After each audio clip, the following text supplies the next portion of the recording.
Assalamualaikum dan salam durian semua. Bertemu kita juga walaupun sedikit lewat dengan sedikit masalah teknikal, tapi ia sebenarnya adalah ujian untuk kita jugalah. Okey, untuk hari ini saya Muhammad Alian Afiah bin Mazlan daripada Jabatan Pertanian akan berkongsi serba sedikit tentang introduction durian investment di Malaysia. Okey. Okey. Semua tahu Raja Buah Malaysia adalah durian. Okey, ia adalah lambang. Okey, kalau di Malaysia terdapat dalam 23 spesies durio, 13 spesies di Semenanjung Malaysia, 13 di Sabah Sarawak dan 16 di Sarawak. Okey. Durian adalah tanaman hutan. Okey, dipanggil durian, turian, liulian, family bombacea, dan durian bukan berasal daripada Malaysia, tetapi taburan durian ditemui di Malaysia, Borneo dan sekitar Asia Tenggara.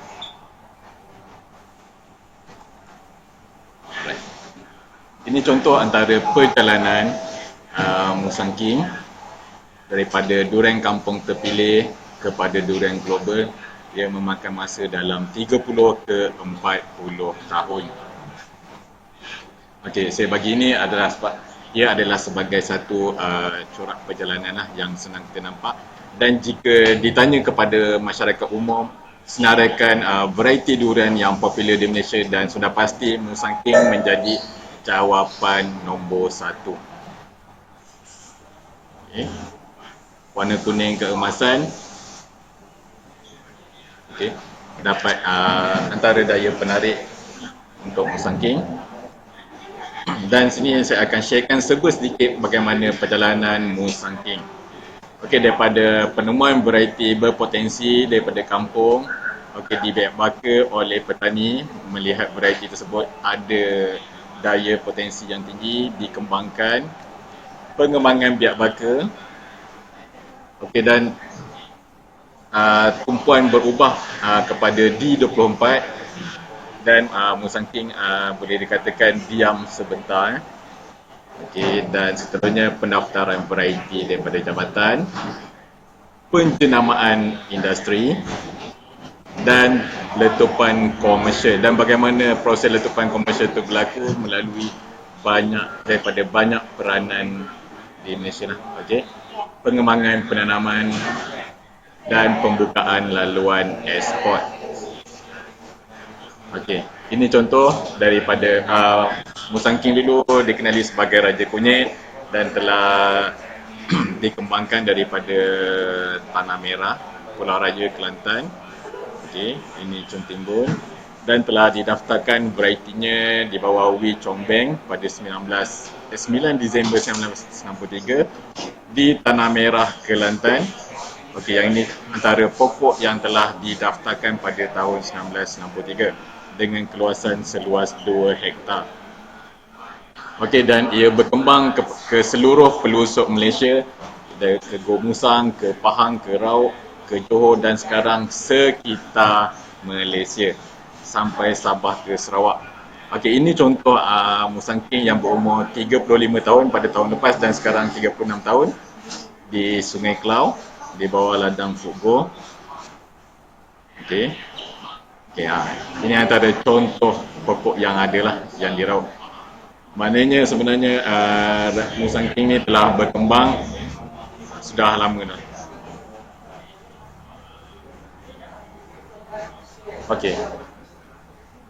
Ini adalah Singapura.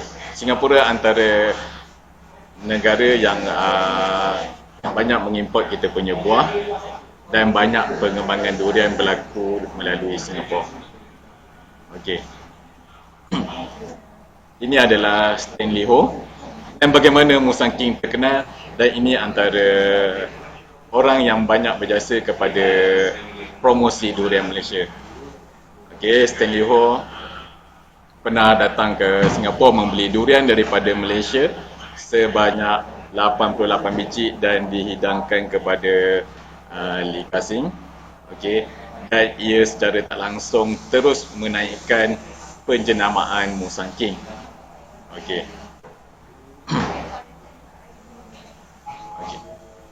Ini adalah contoh daripada perjalanan daripada satu variety kampung durian Raja Kunyit, okey, lepas tu kepada durian kucing, durian bulu atau mau, okey, dan seterusnya berkembang sebagai musang king dan musang wang.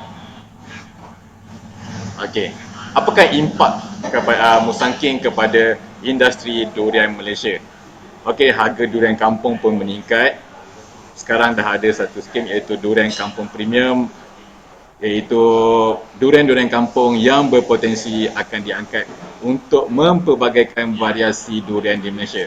Selain itu, peningkatan penanaman, banyak kawasan-kawasan baru dibuka. Okey, seterusnya variasi variety berkembang. Setakat ini di bawah Jabatan Pertanian saja telah mendaftarkan lebih daripada 200 variety dan banyak variety yang lama-lama telah diusahakan balik oleh pemain industri lah. Apakah maksud industri berkembang? Berkembang di sini bukan sahaja kepada buah, contohnya kepada industri penghasilan benih, nursery, downstream dan berbagai lagi. Okey. Ini pun antara contoh impak daripada durian. Ini adalah contoh durian hutan pun mendapat tempias dengan peningkatan harga sebanyak 10 ke 12 ringgit sekilo. Okay. Kalau tengok dalam 10 tahun ke 15 tahun dahulu, harga durian kampung dalam 20 sen ke 30 sen dan sekarang telah meningkat kepada 8 ke 12 ringgit juga. Okay. Apakah hala tuju pelaburan durian global? Pertama, ia adalah ikon Malaysia. Okey, boleh kata ramai yang kenal Musang King dan kenal Musang King ke dalam Malaysia, dan apakah potensinya kepada negara kita dan apakah peranannya kepada sumber ekonomi. Saya akan ulas satu persatu. Dan okey, ini hala tuju pelaburan durian global. Okey, berikut adalah okey, balance of trade durian. Kita ambil data daripada 2006 ke 2016. Setakat ni durian, okey, dia punya semakin tahun semakin banyak peningkatan. Maknanya di sini adalah kadar ekspor kita melebihi kadar import. Secara tak langsung berlaku pengembangan ekonomi kepada industri durian. Okey. Apakah komponen? Ini pun contoh antara komponen ekspor yang Malaysia yang paling tinggi. Okey. Okey, kita boleh tengok daripada bahagian pertanian 63.32 bilion. Okey, dan seterusnya yang pada tahun lepas. Okey. Okey, contoh yang pertanian yang lain seperti getah dan sawit dalam 38 ke 40 bilion, dan bagi durian dia masuk di dalam others product lah dalam 201.86. Ini campur alright. Dan seterusnya, ini adalah perjalanan bagaimana industri itu berkembang daripada pembukaan ladang, penghasilan hasil daripada ladang, pengumpul hasil, pemborong, peniaga, pengguna, okey, untuk tempatan, kilang, downstream dan dieksport dan kepada akhirnya kepada pengguna juga.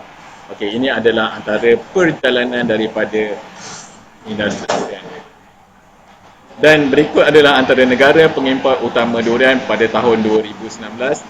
Antara negara yang terbesar adalah China, Australia, USA, Thailand, Macau, Singapura dan banyak lagi seperti Brunei. Indonesia pun tengah berkembang dengan mengeksport kita punya produk. Dan ramai yang kata Amerika tidak makan durian. Okey. Now sekarang kebanyakan daripada American dah start belajar makan durian. Okey, kalau di American saja, di Amerika terdapat 300 ke 400 Chinatown. Okey. Yang berfungsi juga sebagai tempat promosi untuk durian Malaysia. Okey. Ini pada tahun 2019. Sebanyak 90% durian yang dikeluarkan daripada Malaysia digunakan untuk pasaran tempatan dan 10% untuk keperluan ekspor. Maknanya untuk ekspor masih lagi dalam keadaan yang rendah. Okey. Dan ini bagaimana rupa produk kita. Ini contoh buah durian yang dibekalkan kepada pagoda. Pagoda ni kalau kita lihat, dia adalah salah satu kedai buah-buahan yang berkonsepkan seperti kalau di Malaysia 7-Eleven lah. Okey, kalau di China pun, di Taiwan, okey, ada dalam 3,000 ke 4,000 cawangan. Adakah kita mampu untuk membekalkan durian kepada mereka? Okey. Dan ini antara pencapaian Malaysia daripada pihak pengeluar kepada pengilang, berkembang kepada agrotourism, dan sekarang banyak kawasan-kawasan peranginan menggunakan durian sebagai juga daya tarikan untuk menarik warga kota dan juga pelancong-pelancong di Malaysia.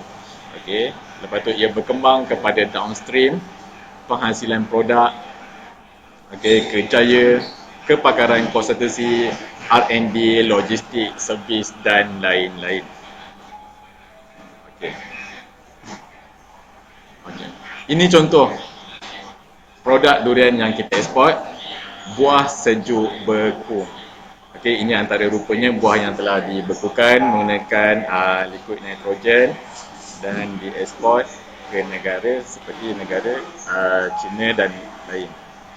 Okey, kita boleh tengoklah bagaimana rupa pek buah tersebut, dan yang paling hujung sekali ni yang dibungkus dengan wrapping mask menyerahkan lagi produk durian kita. Okey. Seterusnya. Okey, yang ini antara pulp. Ini pun antara trend pasaran sekarang. Kalau nak beli untuk keluarga yang besar, mungkin kita standard size pulp adalah dalam 450 gram ke setengah kilo, dan sekarang dikecilkan lagi dalam 1 ke 2 ulas supaya ramai lagi pihak yang boleh menikmati durian.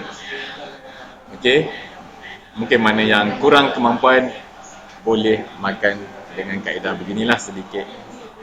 Okey. Okey, sebagai pelabur, di manakah kita kedudukan kita?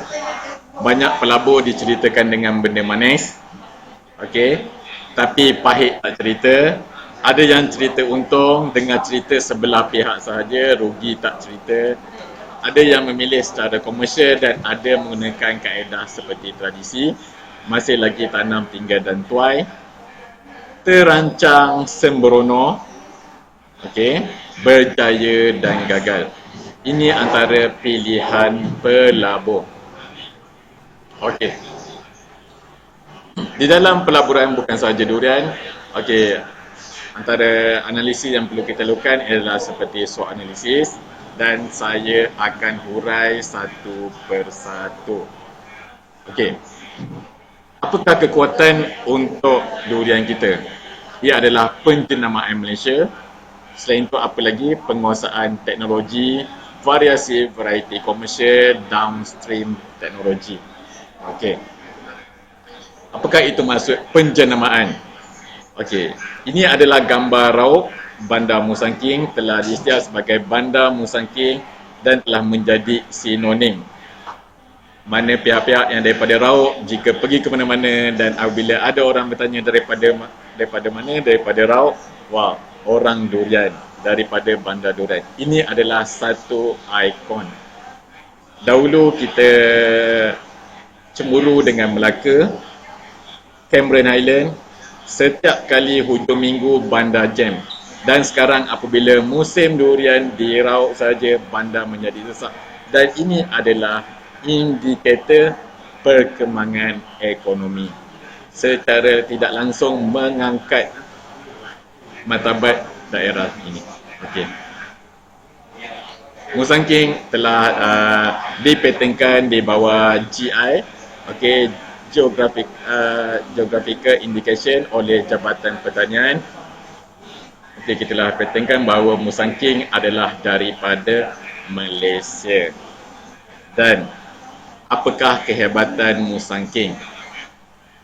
Okey, Musang King lebih juga dikenali sebagai Musang Wang. Mau is kucing, San adalah bukit dan Wang adalah raja. Dan kalau tuan-tuan, puan-puan ada masa kalau cuba translate di dalam Google Translate dan boleh tengok bila daripada Mandarin kepada English, Musang Wang bila ditranslate menjadi Musang King. Maknanya Musang King ni dah menjadi satu nama rasmi. Kalau ikutkan translate dia jadi Raja Bukit Kucing lah. Okey, tapi bila translate balik mengikut Google Translate dia menjadi Musang King dan ia adalah, saya tegaskan sekali lagi, telah menjadi kata rasmi. Okey. Apakah yang perlu ada pada pelabur?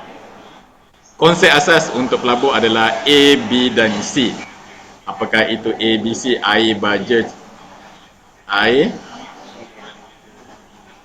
baja, cahaya. Ini antara asas untuk tanaman. Okey, saya galakkan pelabur jika keperluan air adalah utama untuk penanaman, sediakan air dahulu sebelum menanam dan jangan menanam baru nak sediakan air, sebab air adalah asas untuk kehidupan. Okey, baja dan cahaya yang optimum juga diperlukan untuk pembesaran pokok. Okey, dan seterusnya asas untuk pelaburan dalam durian lagi, D yang paling penting, duit.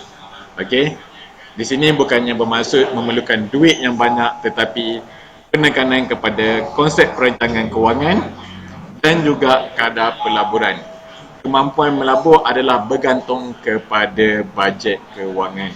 Jika kita mampu tanam sebanyak 10 pokok, kita fokus dengan 10 pokok sahaja. Antara faktor kegagalan yang banyak terjadi kepada pelabur adalah mampu 10 pokok tapi tanam sebanyak 100 pokok dan gagal merancang kewangan. Okey. Pendidikan. Apakah kekuatan di Malaysia? Kita mempunyai sistem pendidikan yang bagus, banyak program-program dan majlis ilmu berkongsi pendapat di antara dua pihak, di antara agensi, di antara usahawan dan pelabur yang kerap dilakukan, tetapi dengan kekangan sekarang kita masih cuba lagi untuk sebaik mungkin kita bersama-sama memiliki kaedah yang lain. Contohnya yang kita tengah buat sekarang adalah secara online. Okey.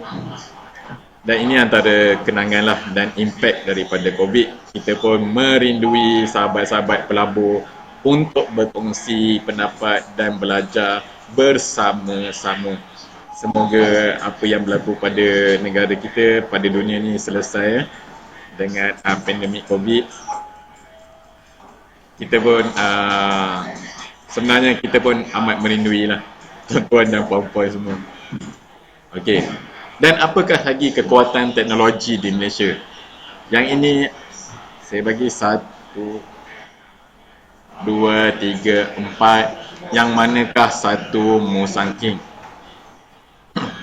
Ada warna kuning kuda, ada warna jingga, ada warna kuning terang. Okey. Dan ini adalah, keempat-empat ni adalah Musang King daripada 4 kebun dan 4 pengurusan yang berbeza. Okey. Apa lagi yang boleh kita hasilkan? Okey, Musang King kalau diketahui antara variety yang dahulunya bermasalah, gugur saja daripada pagi, tengah hari ke petang, bawah buah dah terbuka, pangsa terbuka. Dan dengan teknologi yang ada, kita boleh kawal ketebalan pangsa dan dapat dilewatkan selama 2 ke 3 hari. Dan juga yang satu lagi, obat dan nocek ni, ini antara variasi yang kita boleh hasilkan. Okay. Sebenarnya daripada ini pun kita masih belajar daripada rupa dalam buah, daripada rupa pangsa, kita dapat baca sedikit apakah amalan usahawan tersebut. Okey.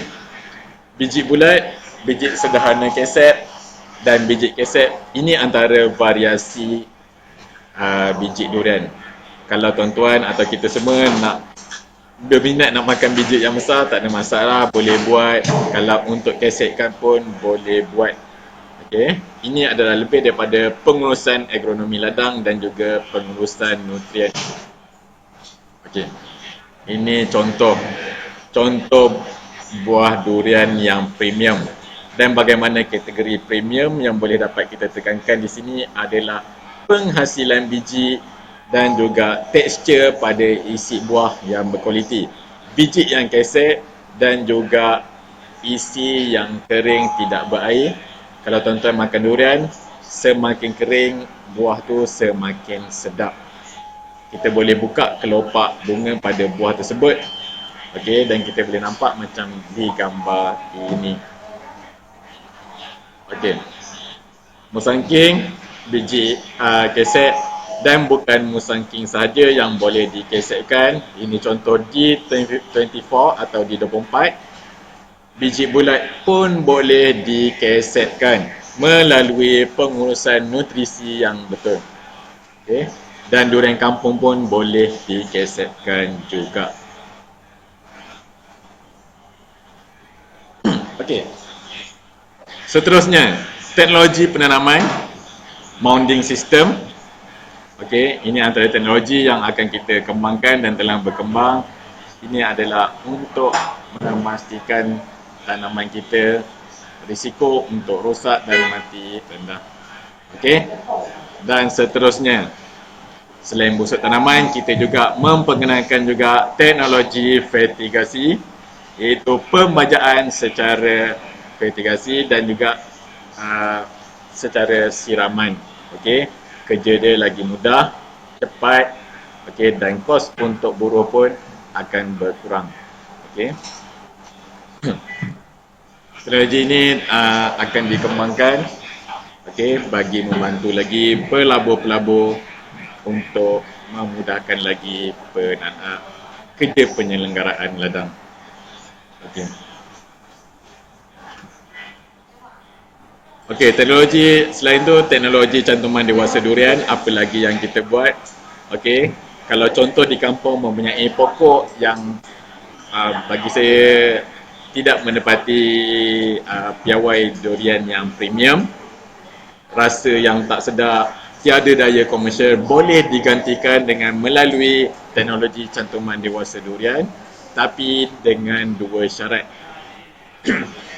Okey, pertama sekali, pokok mesti sihat, jangan cantum pokok yang sakit atau rosak, dan kedua mempunyai sistem pengairan yang betul.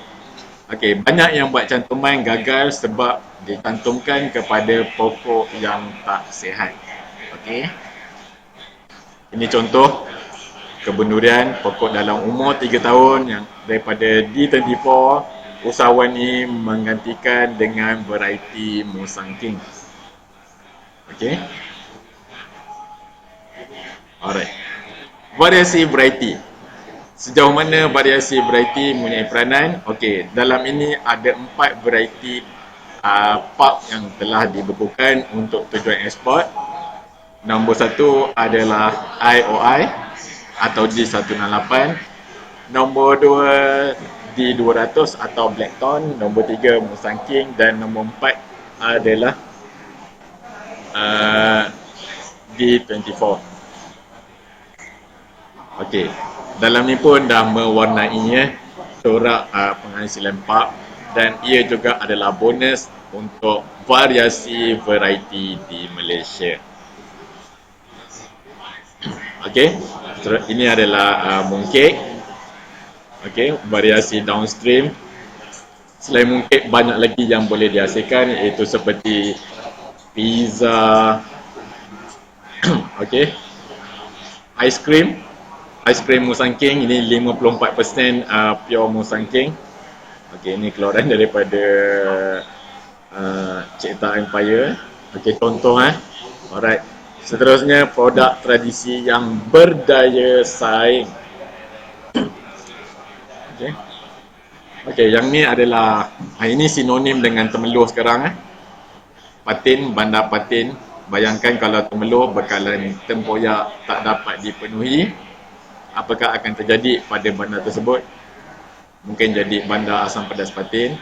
Dan seterusnya, kekuatan pinggan rakyat Malaysia iaitu sambal tempoyak. Okey, makan kimchi, makan wasabi boleh ambil gambar. And lepas ni kalau makan tempoyak, ambil gambar dan belanja seluruh dunia. Okey, bantu promosi negara. Okey. Sebab ini adalah salah satu makanan khazanah Malaysia. Sambal tempoyak. Seterusnya, okey, ini cendol durian.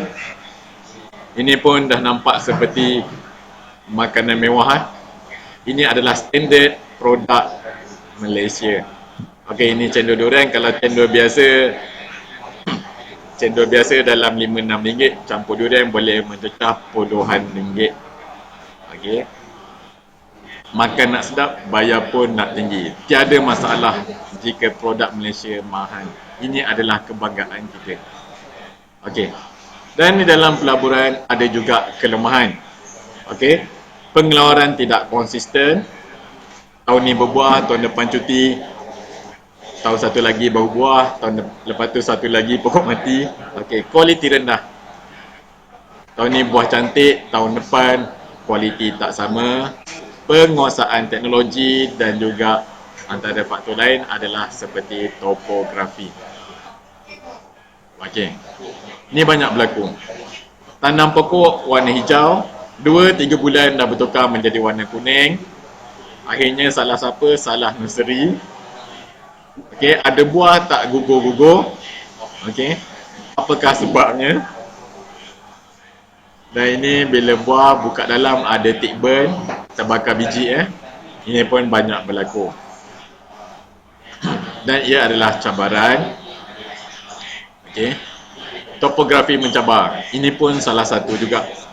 Kawasan berbatu pun, kawasan bukit pun, kita masih usahakan lagi durian. Okay, dan ini adalah juga melambangkan keringat dan pengorbanan usahawan durian di Malaysia. Untuk menghasilkan makanan mewah ni bukannya cukup senang. Okey, penuh dan cabaran. Okey. Dan ini pun banyak berlaku. Tanam musangking dah berbuah, bila buka je buah daripada warna kuning menjadi tompok-tompok, ia dikategorikan sebagai UFA lah, masak tidak sekata. Dan apakah puncanya?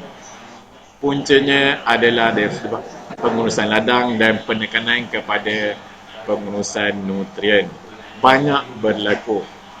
Okey. Daripada warna kuning, kita nampak di tengah-tengah ulas tu ada tompok-tompok putih. Okey, yang ini pun tolong jaga-jaga. Kalau kita nak promosikan buah kita, nak post dalam Facebook, promote ladang kita, dan pastikan benda-benda macam ni tiada. Okey. Ini antara cabaran. Okey. Dan ini antara masalah umum pelabur-pelabur durian, iaitu wabak durian emas. Beli benih warna hijau, naik je warna kuning. Apakah puncanya? Yang ni kita akan huraikan dalam kursus akan datang. Okey. Ia adalah disebabkan reka bentuk penanaman, iaitu pengawalan air dan saliran, dan bagaimana nak mencegah, kita akan hurai satu persatu nanti. Dan juga apakah impak pada pelabur. Okey. Daripada kuning, pokok boleh mati. Dan ada juga dalam tempoh 1-2 tahun pokok hijau, dan apabila besar berangsur-angsur mati.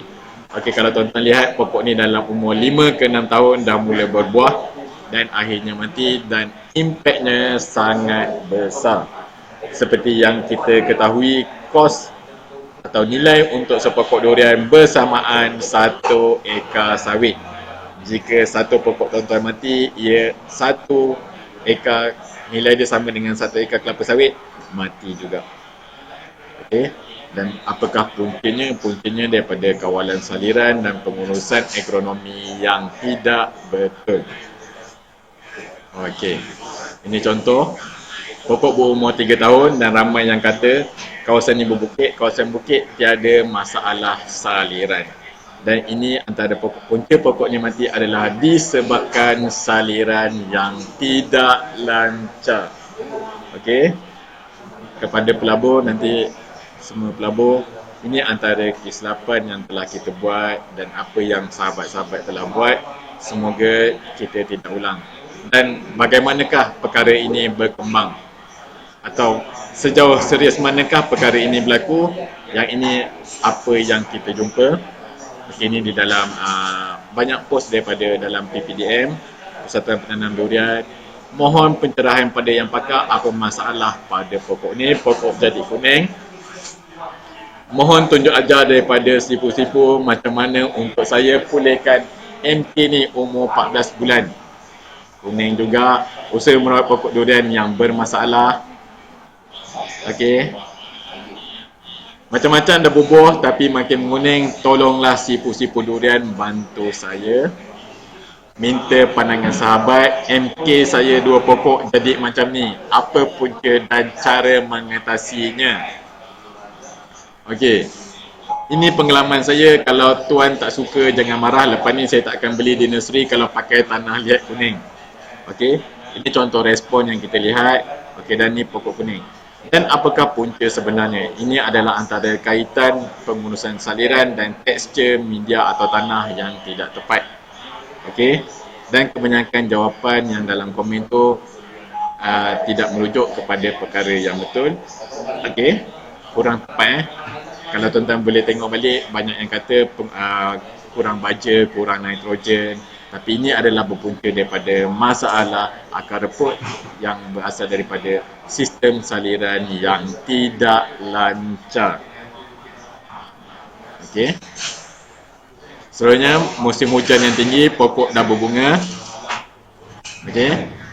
Berlaku perubahan stage daripada reproduktif, iaitu daripada berbunga kepada berbucuk kembali dan akhirnya gugur. Okey, ini antara cabaran dan sejauh mana kita boleh atasi. Okey, ini contoh langkah kawalan. Okey, kita bantu balik dengan aplikasi nutrien yang betul dan juga pengurusan agronomi. Yang ini kita akan hurai panjang lagi dalam khusus di akan datang. Okey. Dan ramai, kalau durian ramai yang sinonim sekali bila kata tengah berbunga, bunga kembang, kalau hujan ramai yang tepuk meja beritahu confirm bunga tak jadi. Tetapi ada kaedah yang boleh kita usahakan.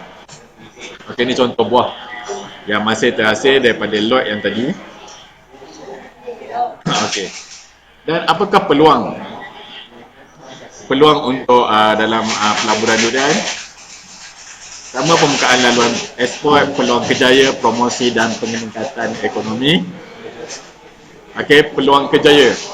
Okey, banyak anak-anak muda sekarang yang terlibat di dalam durian, menceburi. Okey, kita dekat kedai minum biasalah suasana macam ni. Saya harap ia menjadi background yang okey lah. Okey. Peluang kerjaya, ramai anak muda yang mula menceburi bidang pertanian, bidang durian. Okey, mencari peluang. Sebab peluang untuk di dalam durian sangat besar. Okey, di sini banyak kemahiran yang diperlukan yang boleh membuka lagi peluang kerjaya kepada kita. Okey, ini contoh situasi di kilang. Satu kilang durian, kalau musim durian puncak, kalau musim besar, satu kilang memerlukan 100 ke 150 orang pekerja. Dan kebanyakannya adalah pekerja dari tempatan. Okey, secara tak langsung ia dapat mewujudkan ekonomi yang baik untuk penduduk tempatan, anak-anak muda kita, dan dapat juga menarik minat daripada yang duduk bandar kepada duduk di kawasan luar bandar ataupun kawasan di kampung atau kawasan industri ni untuk mencari rezeki lah. Ini juga peluang. Okey, dan promosi. Promosi untuk durian perlu diteruskan, mulakan daripada kecil lagi. Kempen anak-anak kita minati buah-buah tempatan, bukan sahaja durian tapi buah-buah lain. Okey, sebab kuasa daripada kanak-kanak ni lagi besar, kuasa membeli. Jika anak dengan isteri minta durian, yang manakah kita akan beli dahulu? Okey. Okey, yang ini contoh promosi Durian Festival. Ini pada 2000, November 2017 di China. Dan bagaimana keadaan? Di China, dua benda sahaja yang membuat orang beratur panjang, iaitu iPhone dan Musang King. Maknanya kedudukan Musang King kita adalah sangat tinggi di China. Okey. Yang ni saya dapat kongsikan. Okey. Beratur panjang untuk promosi makan percuma dan seorang boleh makan seulas, dan sambutannya sangat hangat. Pada selama 3 hari, hampir 200,000 orang pengunjung hadir. Okey, dan saya juga secara tak langsung terlibat di dalam promosi ini dan dapat lihat situasi apa sebenar kegilaan kepada durian ni, dan sambutannya sangat hangat lah. Okey, kalau tengok sini ada gambar saya dan nampak macam seronok kaki saya kena pijak dengan cameraman dalam kita tahannya lah senyum. Okey, dan bagi saya ini antara potensi yang besar untuk pelabur durian di Malaysia. Okey, promosi media masa.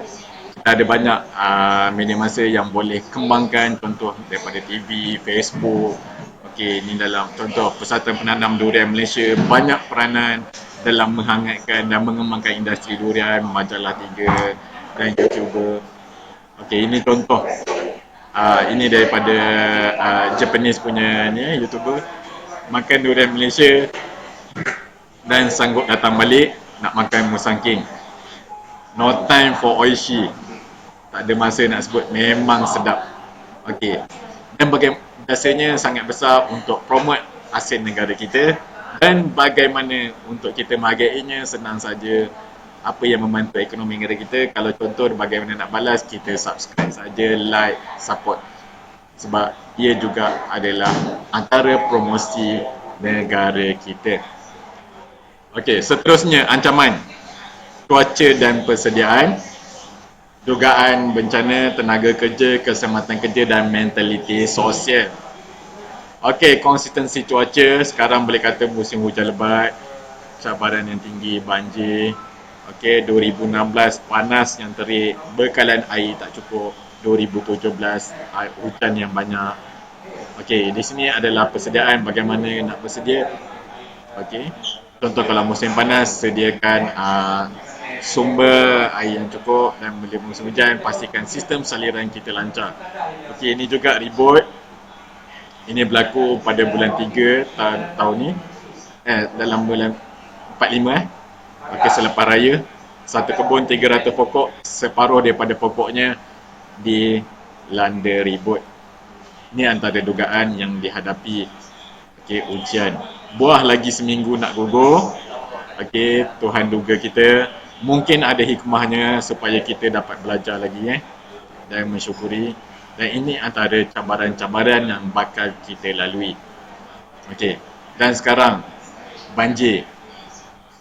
Banjir pun sekarang di Pahang kita telah dilanda banjir. Ini antara ujian terbesar lah. Ujian terbesar. Supaya mungkin ujian daripada Tuhan untuk kita belajar bersyukur dan tidak berhenti belajar. Segala kejadian ada hikmahnya. Okey. Sebenarnya program hari ini bukannya kata kita tak ambil berat tentang COVID dan juga banjir, tetapi dalam program ini juga kita nak selitkan sekarang Malaysia tengah mengalami bencana, ujian bencana, dan saya ambil masa sikit untuk kita berdoa bersama-sama. Ya Allah, sesungguhnya kami memohon perlindungan kepadamu dari bala atau bencana, kesukaran hidup, buruknya takdir, serta hinaan dan cemoohan orang-orang yang memusuhi. Amin. Okey. Dan ini antara ikhtiar. Okey, kawalan ikhtiar tanam penutup bumi sebagai kawalan air dan saliran mengelah hakisan. Okey. Seterusnya, tenaga kerja. Untuk mendapatkan tenaga mahir yang minat pun mempunyai cabaran juga. Okey. Ada juga antara masalah kerja, rakyat tempatan atau masyarakat tempatan kurang minat untuk kerja di ladang. Banyak pengalaman pahit daripada pekebun-pekebun pakai pekerja tempatan, tetapi tak semualah. Sampai ada satu cerita, ambil pekerja tempatan setahun saja dia punya dia punya nenek 5-6 kali meninggal. Dia punya saudara kenduri pun banyak kali. Okey, ini antara halangan. Sebenarnya waktu musim durian adalah waktu getih untuk pekerja dan pelabur untuk berada di kebun. Okey. Mentaliti sosial ekonomi negara sejauh manakah durian? Okey, tadi kita pun ada tunjuk berapakah kadar ekspor. Okey. Kita nak menggalakkan duit masuk ke Malaysia. 3T, tanam tinggal tuai. Sebenarnya 2020-2021 istilah ni patut tidak wujud lah. Okey, dan sensitivity. Yang ni, PPMM, saran kerajaan tetap harga shilling durian. Disebabkan harga durian yang melampau. Okey. Adakah tuan-tuan atau puan-puan setuju dengan perkara tersebut? Okey. Bagi saya tiada masalah dengan syarat PPMM. Tanam durian dahulu, buka dahulu, kaji dahulu, baru boleh tetapkan, baru boleh cadang tetapkan.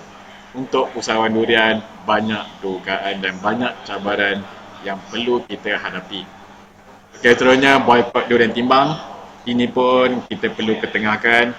Bukan untuk timbang dia ada keadaan tertentu saja, tetapi sebenarnya kaedah timbang adalah maksudnya macam ni. Kalau untuk jualan longgok boleh pada keadaan tertentu, tetapi untuk durian komersial Malaysia tidak boleh dijual secara longgok. Kita mesti menggunakan timbang sebab timbang adalah lambang tamadun. Kalau produk berharga daripada Malaysia kita tak jual secara timbang, itu menunjukkan tamadun kita semakin ke belakang. Okey? Banyak viral yang bukan-bukan, reject tu, reject ni, okey. China reject Musangking 20 kontainer, okey, lepas tu disebabkan macam-macam racun yang tinggi lah. Sekarang ada di Rauk dan Bentong dijual dengan RM30 sekilo. Viral ni dah 3 tahun lebih, okey. Banyak yang sebarkan berita yang tidak tepat, okey. Banyak yang buat kerja macam ni, tapi kalau boleh kita elakkan lah. Okey. Okey, dan seterusnya saya pun dah sampai penutup. Okey. Durian ni ibarat emas, telur emas negara. Okey. Jangan sampai kita bunuh ayam yang bertelur emas tu. Untuk kita, satu industri ni bukan satu benda yang mudah. Penuh dengan cabaran, penuh dengan dugaan, penuh dengan pengorbanan. Jangan disebabkan ketidakpekaan kita terhadap industri akan membunuh industri yang berpotensi di Malaysia. Kalau boleh kita bersama-sama berdoa agar industri durian ini lebih kuat dan menjadi antara penyumbang ekonomi untuk negara. Okey. Saya pun dah nak sampai penghujung saya punya pembentangan. Okey.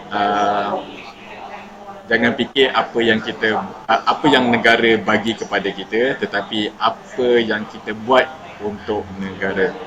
Sumbanglah walaupun seketil zarah untuk ekonomi negara. Itu adalah jasa kita untuk negara kita yang tercinta, negara Malaysia. Okey. Dan saya pun dah sampai penghujung. Nanti kita akan, selepas ni Mr. Lim Chin Kee akan sesi dia pula, dan kita akan ada soal jawab selepas Mr. Lim Chin Kee nanti. Okey, untuk menghubungi saya, okey, ni saya punya QR code dan saya punya email dan juga page. Okey, tuan-tuan kalau dan puan-puan jika ingin menghubungi saya boleh scan saja, dan saya sudahi dengan sesi ini. Tadi kita mula lambat dengan masalah teknikal, kita mohon maaf. Okay, dan kita berdoa agar industri durian ni makin terbaik dan terbaik untuk negara kita. Assalamualaikum warahmatullahi wabarakatuh. Sekian, terima kasih.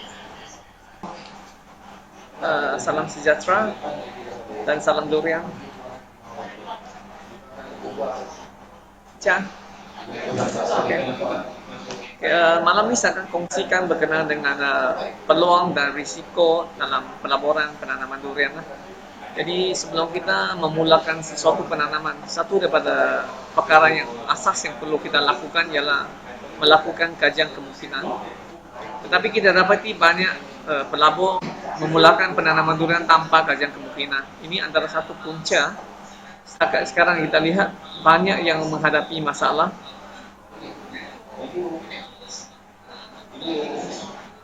Ini antara perkongsian saya dulu suatu ketika dahulu di Maybank mengenai pelaburan. Dan juga kita banyak mengajukan khusus latihan profesional untuk bagi pelabur durian ataupun penanam durian yang ingin mencapai durian secara profesional. Ini antara interview yang saya pernah dibuat oleh Naning TV, ATM Agrotech, Majalah 3. Jadi pada malam ini saya ingin kongsikan sedikit tentang kajian kemungkinan dan juga risiko dan peluang dalam penanaman durian. Kita dapati dalam penanaman durian kita sering menghadapi banyak risiko. Dan antara risiko yang bakal kita lakukan, satu daripadanya ialah kita tidak lakukan kajian kemungkinan. Kedua, bergantung pada dasar kerajaan. Dan masalah satu lagi adalah harga turun naik. Kita seringkali menghadapi masalah harga turun. Tetapi sejak 5 tahun ke belakang ini, disebabkan durian boleh diekspor ke luar negara, jadi harganya sudah stabil. Tetapi yang menjadi masalah hari ini ialah cuaca yang tidak menentu. Terutama kita lihat musim kemarau atau sekarang musim tengkujuh yang menyebabkan banyak kehilangan ataupun kematian pokok.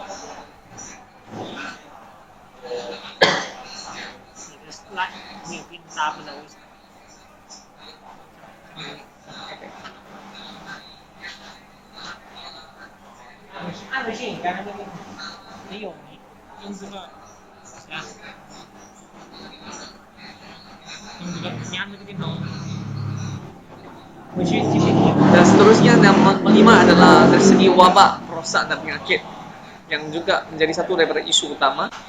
Dan keenam ialah adakah kita bersedia untuk bersaing dengan negara jiran. Ketujuh adalah kekurangan pengetahuan dan pengalaman dalam penanaman durian. Dan segi penanaman durian ini peluangnya sangat besar. Pelaburan adalah menguntungkan sekiranya kaedah yang kita gunakan adalah tepat.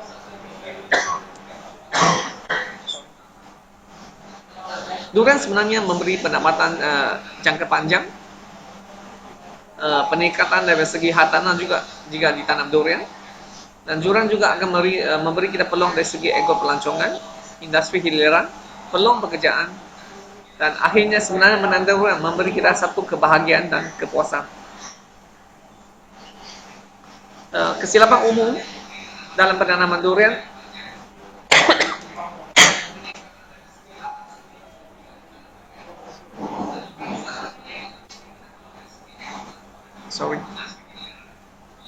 persepsi daripada penanaman, kita dapati persepsinya menanam durian adalah mudah dan mudah dijaga seperti tumbuhan lain. Tetapi pada asasnya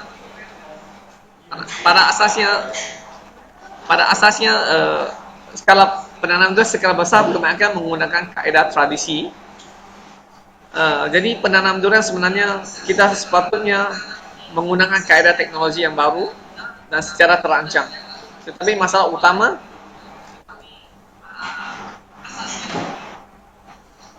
utamanya ialah kita tiada perancangan dan bajet yang tepat. Keempat adalah kekurangan data, pengetahuan dan pengalaman. Kelima adalah kesilapan yang sering kita lakukan ialah tiada kajian kemungkinan. Dan keenam adalah kita melakukan banyak kesilapan tanpa disedari. Jadi kesilapan-kesilapan yang saya huraikan sebenarnya antara yang kita patut memberi tumpuan ataupun memberi sedikit fokus supaya penanaman durian ini kita tidak menghadapi masalah yang besar. Dari segi kajian kemungkinan, kita bagi pada bahagian pasaran, tapak, rosak dan penyakit, pengairan dan saliran, kewangan dan juga persaingan. dari segi pasaran sebenarnya kita tidak menghadapi masalah yang besar. Tetapi yang menjadi masalah utama pada kita adalah bahagian yang saya rasa banyak pelabur ataupun petani yang penumpuannya ada sedikit kekurangan adalah dari segi bajet kewangan. Kedua dari segi persediaan pengairan dan saliran. Dan ketiga adalah pengurusan perosak dan penyakit. Pemilihan tapak juga merupakan satu daripada unsur yang penting. Dan kita lihat dari segi dasar kerajaan, sebenarnya Musang kini mendapat banyak sokongan daripada kerajaan dari segi pengeksportan. Jadi hari ini kita dapati ialah masalah kita bukan masalah pasaran, tetapi lebih pada bagaimana kita nak menghasilkan durian yang berkualiti dan juga kuantiti.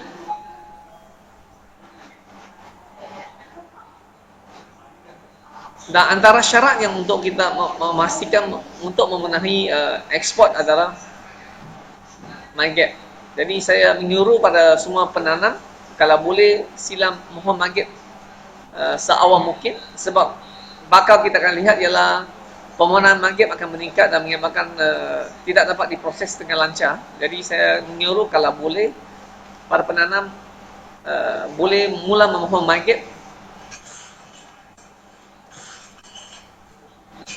Ini antara syarat untuk ekspor durian. Maggot merupakan satu daripada permintaan asas.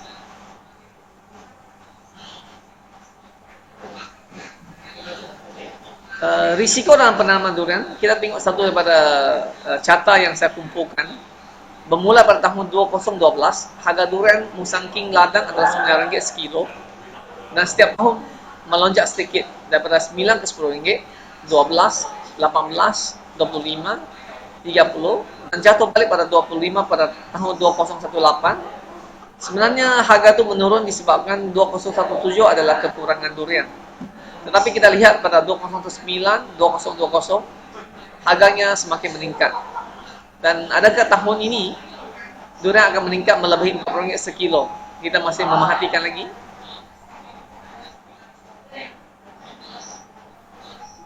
Jadi dari segi harga durian turun naik ni, sejak kita dapat mengekspor ke luar negara, nampaknya harga agak stabil.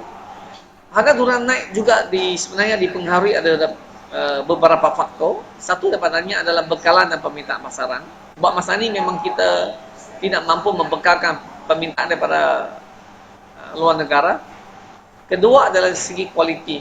Kualiti merupakan penentu utama dalam harga durian.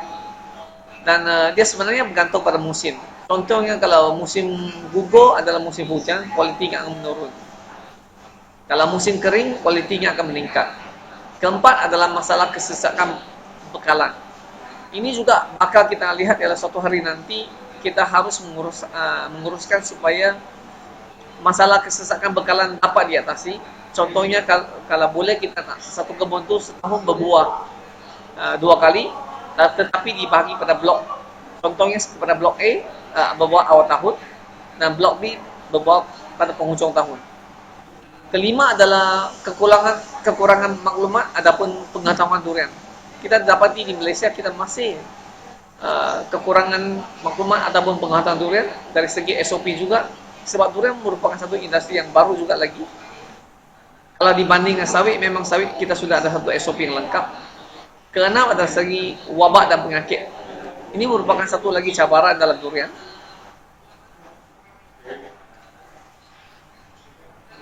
Kalau kita lihat daripada harga pasaran yang durian saya buat secara graf ini, kita dapat durian akan meningkat secara perlahan-lahan setiap tahun. Ini adalah harga durian Musang King purata dalam kebun. Julat harga Musang King. Harga Musang King pernah mencecah RM110 pada harga tertinggi pada kebun pada awal 2021 dan juga pernah jatuh pada harga yang serendah RM3.50 sekilo pada penghujung tahun 2013. Dan punca harga yang menurun satu daripada sebabnya adalah hasil tinggi, kualiti rendah, dan masa itu ekspor masih tidak berlaku secara besar-besaran lagi. Dan harga yang tertinggi pada 2017 itu disebabkan hasilnya rendah, kualiti tinggi, permintaan yang sangat tinggi yang menyebabkan harga melonjak. Sebenarnya dalam penanam durian kita sebenarnya dipengaruhi kuat oleh cuaca. Dan kalau lihat dari gambar yang saya tunjukkan tu, cuaca-cuaca ini sebenarnya sangat mempengaruhi prestasi pertumbuhan durian dan juga dari segi kesihatan pokok. Contohnya, musim kering. Ini antara faktor-faktor yang menyebabkan durian mengalami tekanan ataupun kita panggil stres, kekurangan air. Kalau pokok kecil, kemungkinan besar kematian berlaku disebabkan yang ini dalam polybag yang tidak disiram dengan air. Ini adalah kekurangan air menanam durian tanpa pengairan. Ini adalah contoh-contoh juga pokok dewasa apabila mengalami musim kering yang serius.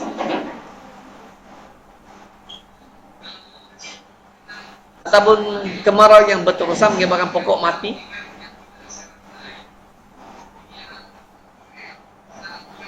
Ada kalanya yang lebih menyedihkan apabila berlakunya kebakaran yang menyebabkan dusun kita terbakar. Ataupun contohnya sekarang musim hujan, kita dapati banyak pokok durian ditenggelami air. Ini juga merupakan satu lagi malapetaka yang sepatutnya kalau kita nak menanam durian, kita seharusnya melakukan satu daripadanya adalah kajian kemungkinan, di mana dia melibatkan kajian tapak. Jadi sebelum kita menanam durian, kita sepatutnya melihat ataupun mengkaji balik kawasan di situ, adakah dia pernah mengalami banjir ataupun mengalami banjir besar, dan setinggi mana banjir itu berlaku. Contohnya kebun yang matang ni tak pernah mengalami banjir. Sekali banjir 5 hari, pokok mengalami kecederaan ataupun kemungkinan besar mati. Ataupun pokok yang baru tanam dalam setahun, 2 tahun, tiba-tiba banjir yang besar menyebabkan kematian pokok sangat banyak. Contoh dalam gambar ini kita lihat, boleh kata usaha yang kita tabur lepas setahun, pokoknya semua mati. Faktor-faktor lain seperti masalah kilat juga merupakan satu cabaran. Pokok musangking yang sebesar 30 tahun yang kita tanam, sekali disambar kilat mati. Sepokok yang mati kita sebenarnya kehilangan satu kereta Honda Accord.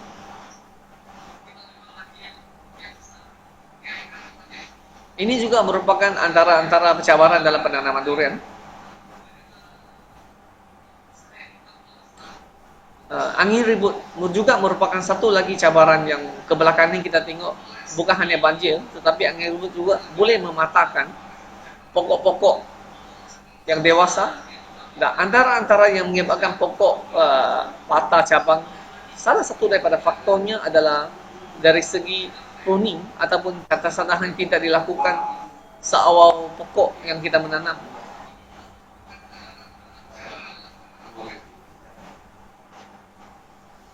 Banjir juga boleh menyebabkan tanah runtuh. Yang kita dapati ke belakang ini banyak masalah yang berlaku adalah tanah runtuh, terutama di kebun-kebun yang cerun ataupun di tanah-tanah tinggi.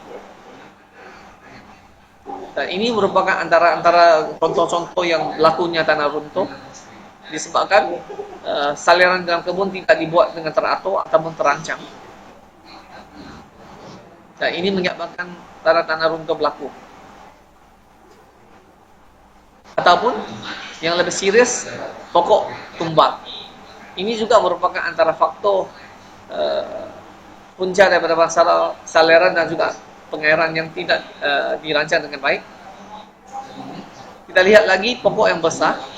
Kebanyakan pokok besar umur lebih kurang 30 tahun juga tumbang disebabkan ribut. Dan antara faktor yang menyebabkan pokok tumbang adalah disebabkan akarnya reput. Dan akar reput bermula daripada tanah yang lembab yang menyebabkan saliran yang tidak baik. Dan akar reput seterusnya menyebabkan pokok itu mudah tumbang apabila ditiup oleh angin. Banyak juga kita hadapi selain pada bencana alam, dari segi juga perosak. Contohnya gambar yang tunjuk ni adalah gajah, di mana pekebun yang tanam yang berdekatan dengan hutan simpanan banyak yang menghadapi masalah gajah. Yang ni pula masalah perosak babi hutan.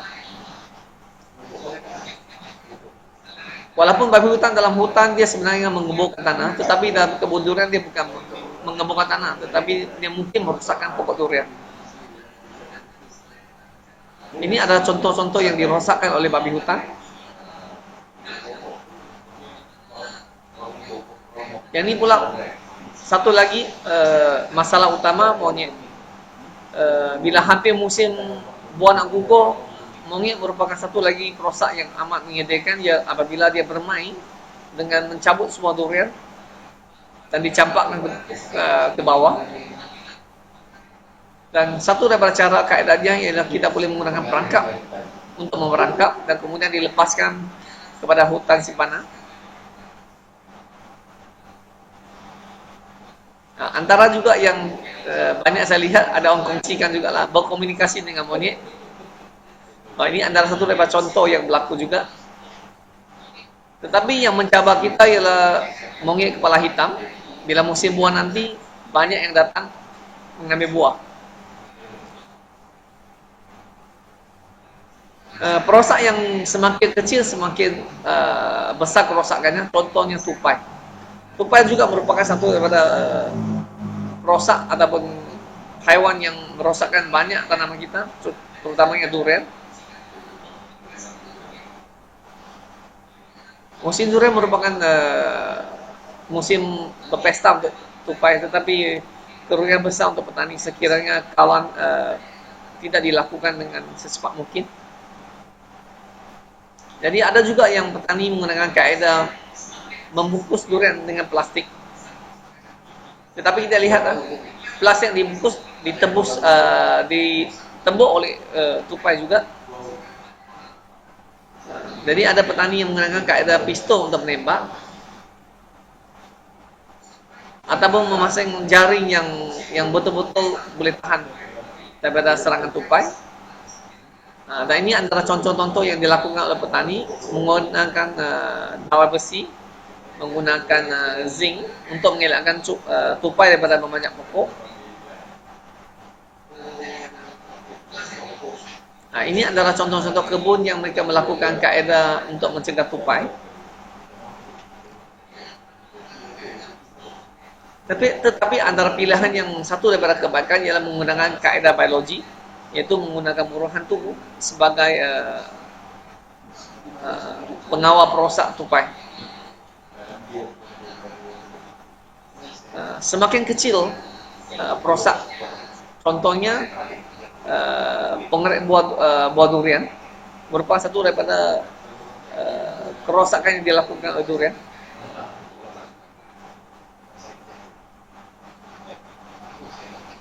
Ini antara kerosakan yang dilakukan oleh pengerat ulat buah durian.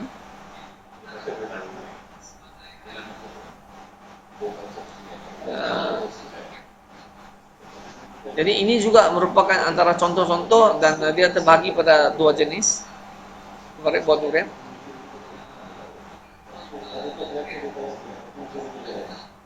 Ataupun dia menyerang pada pokok.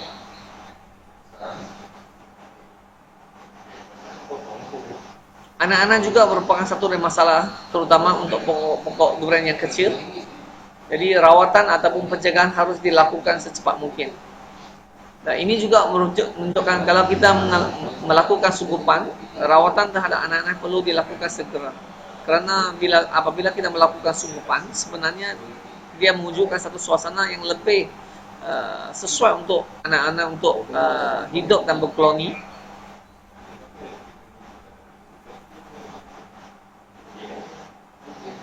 Dan ini adalah contohnya. Kita tidak boleh menghukum secara langsung apabila pokok kuning adalah kanker. Tetapi ada kalanya pokok kuning juga boleh disebabkan oleh anak-anak atau kita pakai termites. Jadi sepatutnya kalau kita nak mengetahui apakah punca, perkara asas yang kita perlu lakukan ialah kita perlu menggali tanah di bawah untuk lihat apakah punca masalah yang berlaku.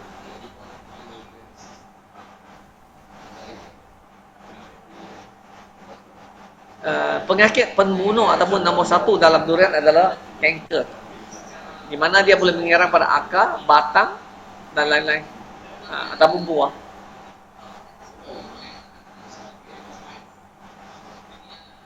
Ini antara penyakit yang menyerang pokok, kanker. Rawatan boleh dilakukan disembuh pada pokok ataupun akar. Penyakit kanker bukan hanya menyerang pada pokok dewasa, malahan pokok kecil juga akan diserang. Dan saya rasa ini juga satu daripada sekarang masalah utama musim hujan. Banyak orang menghadapi masalah pokok buah durian yang menghadapi kanker juga pada buah. Dan biasanya ini berlaku hanya pada musim hujan, terutama di kawasan yang lembap dan ataupun saluran yang tidak lancar, ataupun tanah yang pengudaraannya tidak baik.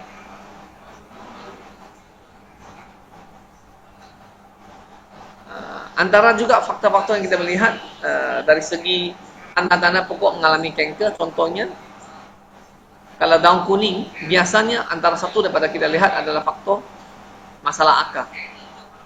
Tetapi kita tidak boleh hukum secara mendadak, kerana ada kalanya kuning boleh disebabkan beberapa faktor lain. Ini sebelum rawatan, ini selepas rawatan. Kalau kanker setelah rawatan nampaknya daun semakin pulih.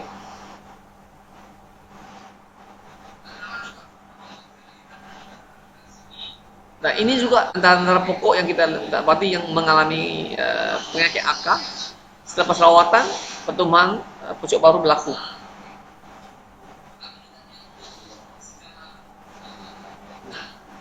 Nah, ini adalah contoh-contoh yang rawatan kita lakukan untuk mengurangkan penyakit kanker. Saya juga yakin kebelakangan ini banyak orang menghadapi masalah rhizotonia ataupun hawa daun. Ini sering kali juga dia berlaku sebenarnya juga disebabkan kesihatan pokok durian tidak sehat, dan juga penyakit ini berlaku. Dan ini adalah, kalau tuan-tuan lihat di sini, tuan-tuan lihat di sini, ini merupakan peringkat awal rhizotonia menyerang. Kalau kita lihat ni, cepat-cepat kita sembuh buat rawatan sebelum terlewat. Kalau kita lambat buat rawatan, boleh kita hampir satu pokok daun gugur habis. Ini antara contoh-contoh hawa daun yang sudah serius. Nah, ini boleh menyebabkan pertumbuhan pokok terencang. Nah, ini adalah contoh salah satu pokok durian yang di bawah nampak di sini gugur habis. Antara faktor-faktor yang menyebabkan pokok mengalami pertumbuhan terencang adalah rhizotonia. Sebenarnya rawatan perlu dilakukan secara manual, dan dilakukan kalau boleh setiap 7 hari jika berlakunya jangkitan. Dan kalau kita lihat dari segi persaingan kita, bukan hanya dari segi saja jiran kita, tetapi kita perlu bersedia dari segi global, ataupun adakah kita bersedia untuk dengan negara jiran kita dari segi penanaman durian. Kalau kita dari segi pengeluaran, Indonesia menunjukkan mereka mengeluarkan hampir separuh daripada durian dibandingkan Thailand dengan Malaysia. Malaysia kita cuma 19%, Thailand 33%, Indonesia 47%. Tetapi dari segi kualiti yang dihasilkan Malaysia, kita menghasilkan durian yang berkualiti dan premium. Jadi target market kita adalah berlainan dengan Thailand. Thailand lebih pada kuantiti, kita lebih pada kualiti. Persaingan dari segi global kita perlu sediakan adalah kelebihannya. Kalau boleh kita nak menanam durian di bahagian tanah rata sebenarnya. Contoh yang kebun di sini walaupun tanah rata, pokok hidup sehat. Antara satu faktor atau sebabnya adalah tanah di sini adalah tanah berpasir. Kalau kita tanah di tanah rata, kita boleh menjimatkan kos tenaga buruh dengan menggunakan kaedah mekanisasi, menggunakan kaedah semburan, dan juga kita juga boleh menggunakan kaedah mesin motor rumput, menggunakan tanpa menggunakan tenaga buruh yang banyak. Nah, ini dapat meningkatkan produktiviti, hasil tinggi dan kecepatan kerja. Antara yang saya nak kongsikan pada malam ini secara ringkas, punca pelabur gagal. Salah satu daripadanya ialah tiada perancangan. Jadi Kalau kita gagal merancang, rancangan gagal. Kedua adalah bajet yang salah. Kebanyakan bajet yang dibuat dalam pasaran adalah hanya menggunakan panduan ataupun perasaan, tanya pada kawan dan lain-lain, dan dijadikan satu bajet. Dia tidak sebenarnya melakukan satu kajian kemungkinan secara mendalam. Ketiga adalah disebabkan kekurangan ilmu dan pengalaman. Keempat ialah kajian kemungkinan tidak dilakukan. Kelima adalah kebanyakan perunding kekurangan pengalaman. Kita sebab disebabkan industri durian merupakan satu industri yang masih baru lagi. Keenam adalah kekurangan maklumat durian. Kita dapati maklumat yang tidak ada dalam durian ini memang sangat sedikit lagi. Ketujuh adalah kejahilan keperluan durian. Kita sebenarnya, kita dalam bahasa Inggeris kita panggil ignorant. Sebenarnya kita melakukan penanaman durian mengikut kemahuan kita daripada keperluan durian. Kedelapan adalah tiada SOP. Kita masih menggunakan SOP yang boleh kata di pihak kementerian. SOP adalah dengan SOP yang dipraktik oleh swasta adalah penanaman. Kalau dalam swasta, SOP bermaksud save our pocket. Dia bukan standard operating procedure. Kelima, data dan maklumat yang kita ada kebanyakan masih tidak tepat atau salah. Yang paling penting adalah sikap dan mentaliti petani. Ini merupakan satu daripada punca juga menyebabkan kegagalan dalam pelaburan durian.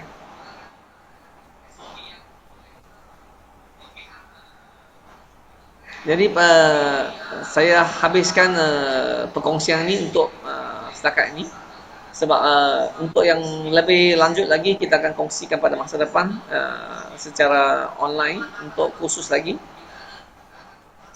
Di sini saya ada terima soalan. Adakah Thailand efek durian Malaysia? Sebenarnya cabaran kita bukan Thailand, cabaran kita lebih pada negara jiran kita, contohnya Indonesia dengan Vietnam. Thailand sebenarnya kualiti dan durian yang dihasilkan adalah bulanan. Mereka lebih pada kuantiti. Malaysia kita lebih pada kualiti. Ubat rawatan kanker. Sebenarnya kanker ni sebenarnya bukan hanya dari segi ubat, tetapi kita juga perlu tahu punca sebenarnya apakah yang menyebabkan kanker. Kanker boleh disebabkan beberapa faktor. Satu daripadanya saliran tidak baik, pembajaan yang tidak seimbang, pengurusan ladang menggunakan kaedah tidak mampan atau mengelestari, dan juga lain-lain faktor lagi. Okey, saya ingat buat masa ni ada soalan lagi. Okey, seterusnya sebelum kita habiskan perkongsian malam ni, sebenarnya kita akan pada masa depan akan datang akan adakan lagi banyak khusus. Kita akan adakan banyak khusus lagi tentang berkenaan durian secara online. Dan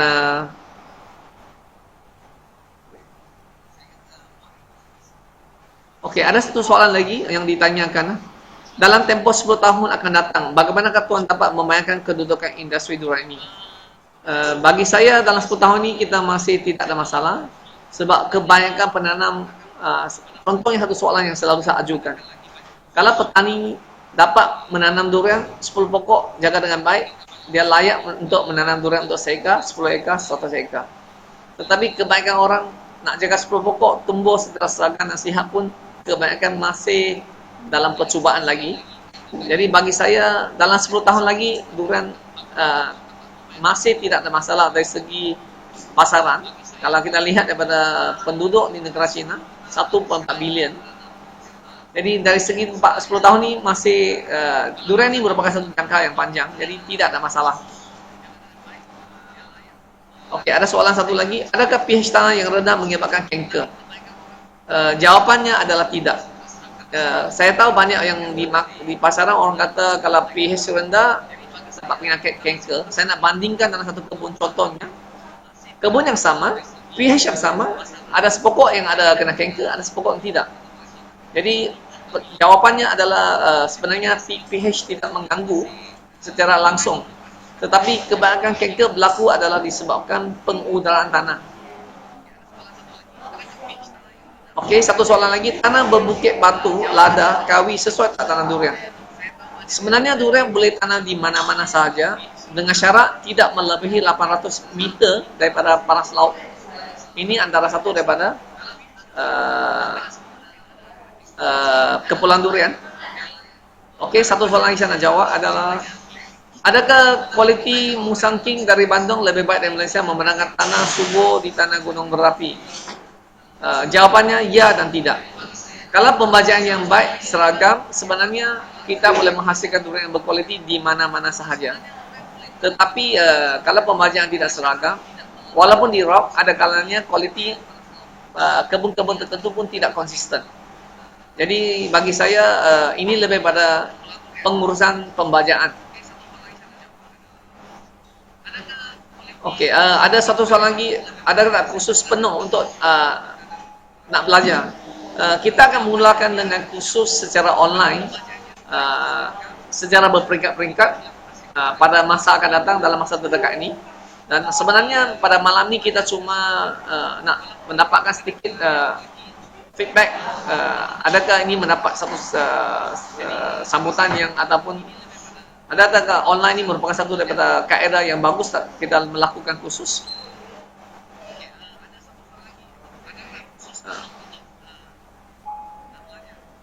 Jadi saya ingat setakat untuk malam ni, dan saya serah balik pada Encik Rosli untuk penutup, dan kita berjumpa lagi pada masa depan.